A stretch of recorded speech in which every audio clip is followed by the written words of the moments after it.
Professor Yunus জানিয়েছেন উনি June মাসের 30 তারিখের পরে থাকবেন না, একদিনও থাকবেন না।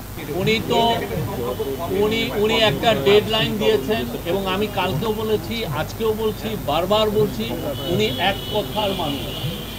উনি বারবার বলেছেন যে জুন 30-এর পরে ইলেকশন যাবে না। আপনাকে ওনাকে ট্রাস্ট করতে হবে। এটা ডিসেম্বর থেকে জুন মাসের 30 তারিখ পর্যন্ত এর মধ্যে ইলেকশন হবে।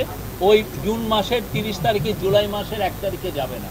আপনি রোড ম্যাপ এটাই আপনাকে ওইটা যখন সময় আসবে উনি রোড ম্যাপ বা যেটা শিডিউল সেটা ঘোষণা করবেন। আমরা তো এটা বারবার বলছি, একটা না, এটা নিয়ে কিন্তু আমরা দিনের পর দিন মাসের পর মাস বলছি। আমি জানি না এটা কেন, এটা এমবিগুইটি আছে।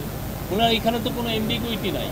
প্রফেসর ইউনূস জানিয়েছেন উনি জুন মাসের 30 তারিখের পরে থাকবেন না, একদিনও থাকবেন না।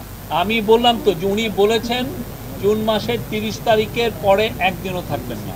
আমাদের গভর্নমেন্টের তো 3টা ব্রড কাজ আমরা বলেছি। একটা হচ্ছে হলো সংস্কার, আর একটা হচ্ছে বিচার, আর একটা হচ্ছে নির্বাচন। এই সংস্কারের কাজের মধ্যে সংস্কারগুলো হোক, ইলেকশন, এগুলো বিষয়েও আমরা মানুষের আস্থা পাবো।